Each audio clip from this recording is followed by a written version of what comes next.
je veux pas tourner autour du pot. Si tu cherches une vidéo courte, polie, faite de belles phrases mais creuses, alors cette vidéo n'est pas faite pour toi. Cette vidéo elle est pas faite pour ceux qui veulent se motiver juste 10 minutes, elle est pour ceux qui veulent se transformer. Et ce, dès maintenant. Cette vidéo est spéciale, et je pèse mes mots. Elle est pas faite pour faire du clic, elle est pas faite pour me faire briller, elle est faite pour toi. Pour que tu sortes de ce mood de merde, sans aucune confiance, et que tu reprennes enfin le contrôle. Je sais ce que c'est de perdre confiance.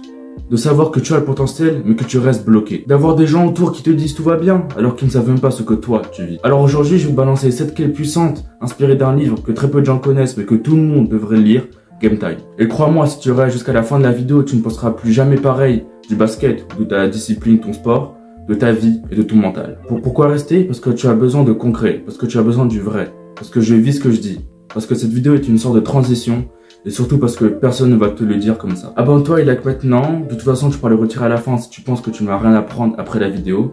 Et reste surtout jusqu'à la fin parce que la dernière clé, c'est elle qui va tout changer. Clé numéro 1, la motivation. Pourquoi fais-tu ce que tu fais? C'est la première phrase du livre et elle te rentre dedans. Ta motivation, c'est pas un mood. C'est pas une musique que tu mets dans tes écouteurs. Mais c'est ce qui t'oblige à aller de l'avant même quand tout va mal. Quand j'ai commencé mon sport, le basket, je n'étais pas du tout talentueux. Mais j'avais une rage en moi, une raison, un besoin de prouver que je n'étais pas là pour décorer. Et c'est ça qui t'emmènera loin. Il y aura des murs, des ralentisseurs, tu vas foncer dedans, mais ne laisse pas ça t'arrêter. Conseil pratique. Écris 3 raisons profondes pour lesquelles tu fais ce sport.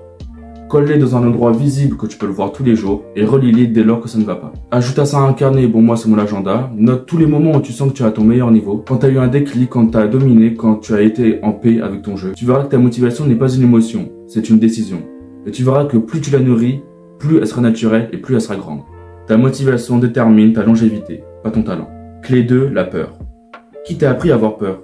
Qui t'a mis cette voix dans ta tête qui te dit que tu vas rater? La peur dans ce livre, c'est une cage invisible. C'est une barrière qu'on porte sur le dos et que pire, on accepte. La peur te pousse à jouer petit, à douter, à chercher de la validation. Mais elle n'est pas réelle, elle disparaît dès lors que tu commences à avancer. Arrête de jouer petit pour rassurer les autres. Ta lumière est faite pour éclairer, pas pour être cachée. Conseil pratique, fonce là où tu as peur. Même si tu rates, tu grandis. Joue un match entier sans te demander ce que les autres pensent. Le soir, note, est-ce que j'ai osé aujourd'hui? Et rappelle-toi, les joueurs qui dominent ne sont pas ceux qui ont peur de rien, mais ceux qui apprennent à jouer avec la peur. Tu veux devenir fort mentalement? C'est simple. Commence par te confronter volontairement à ce qui te fait peur. Clé 3, dominer. Il y a ceux qui se présentent au match et ceux qui imposent leur présence. Tu veux qu'on se souvienne de toi? C'est simple. Commence par imposer ton rythme, ton intensité, ta présence. Tu n'es pas sur ce terrain pour être aimé. Tu es là pour faire ton job. Pas de passivité, pas d'excuses, tu choisis ta présence. Conseil pratique. Avant chaque match, choisis un domaine où tu vas dominer. Rebond, énergie, communication. Dis-toi, aujourd'hui, je dérange le confort.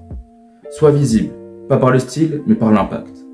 Et pense comme un pro. Tu n'as pas de contrat, mais tu veux avoir une mentalité de contrat. Si tu ne prends pas ta place, quelqu'un d'autre te la prendra. Réussir, c'est une course perpétuelle. Clé 4, l'éthique de travail. Tu veux être spécial, alors fais ce que 99% des gens refusent de faire. L'éthique du travail, c'est pas ce que tu fais quand t'es chaud, c'est ce que tu fais quand tu n'as pas envie. Le livre est clair, ce que tu fais dans l'ombre se verra au grand jour. D'ailleurs, c'était la mentalité de Kobe. Conseil pratique, impose 3 habitudes non négociables par semaine. Exemple, tir, cardio, analyse de vidéos. Et chaque soir, dis-toi, est-ce que j'ai progressé aujourd'hui? Ajoute des rituels bonus quand tu sens que tu as la flemme, 10 pompes, un sprint, une visualisation. Tu veux conditionner ton corps à travailler même quand tu n'as pas envie. Et c'est ce réflexe qui va t'isoler dans le haut niveau. Ce que tu fais dans le noir apparaîtra en pleine lumière. Clé 5, la préparation. Tu ne gagnes pas le jour du match, tu récoltes. Les vrais gagnants préparent tout. Mental, nutrition, sommeil, émotion. Ils sont pas bons par hasard. Prépare-toi de façon si sérieuse que l'imprévu devient prévisible. Conseil pratique. Impose une routine pré-match. Échauffement, visualisation, focus total, musique. Des objectifs clairs, pas 20 points, mais effort, énergie ou discipline.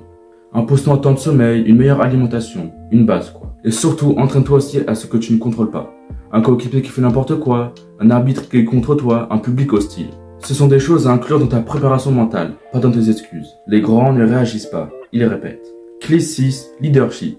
Un leader, c'est pas celui qui parle fort, c'est celui qu'on écoute, même quand il ne parle pas. Le leadership dans ce livre, c'est de la constance, de l'exemple. Tu veux guider? Alors commence par servir. Un leader dit ce qu'il pense, il fait ce qu'il dit, même quand ça coûte. Conseil pratique, sois le premier arrivé, le dernier à baisser les bras. Encourage les autres, même ceux que personne ne regarde. Protège ton équipe, assume les responsabilités. Un vrai leader accepte le fait de ne pas être aimé tout le temps. Il fait le choix juste, pas le plus populaire. Pose-toi cette question maintenant. Est-ce que je veux être validé ou est-ce que je veux faire gagner? On ne suit pas un joueur, on suit un exemple. Clé numéro 7 et le plus important, régner. Monter, c'est dur. Rester, c'est encore plus dur. Tout le monde peut briller un jour. Mais régner, c'est briller tout le temps. Quand plus rien ne t'oblige, quand t'as tout gagné, mais que tu continues. Le règne appartient à ceux qui restent disciplinés, même quand on les applaudit. Conseil pratique puissant. Un domaine à dominer chaque mois. Jeu sans ballon, défense, mental. Engage-toi publiquement, dis-le à ton coach, ton pote, tu crées de la position positive. Je le dis ou je répète, j'irai un jour en NBA. Analyse-toi, note-toi, filme-toi, corrige-toi. Et impose-toi une séance solo par semaine. Sans bruit, sans réseau, sans musique, juste pour toi. Et surtout comprends ça, régner c'est avoir des standards que tu respectes, même quand rien ne t'y oblige. Même si Kobe avait gagné son 5e titre, il continue à se réveiller à 5 h du matin. T'as compris, ici on est fan de Kobe. Régner c'est construire un empire interne, pas pour impressionner, mais pour durer. Alors pose-toi cette question, est-ce que je vis comme quelqu'un qui va régner? Les règnes discrets durent plus longtemps que les gloires bruyantes. T'as tenu jusqu'ici, t'as tout écouté, même si peut-être t'as pas tout compris, alors bouge-toi. Applique. Une seule de ces clés peut changer ta trajectoire, si tu l'appliques à fond. Comment je domine si t'es prêt à t'y mettre pour de vrai, et aussi partage cette vidéo à un pote qui a oublié qui il était. Et n'oublie pas, ce que tu fais dans l'ombre finit toujours par se voir. Abonne-toi, c'était Seko. Ciao!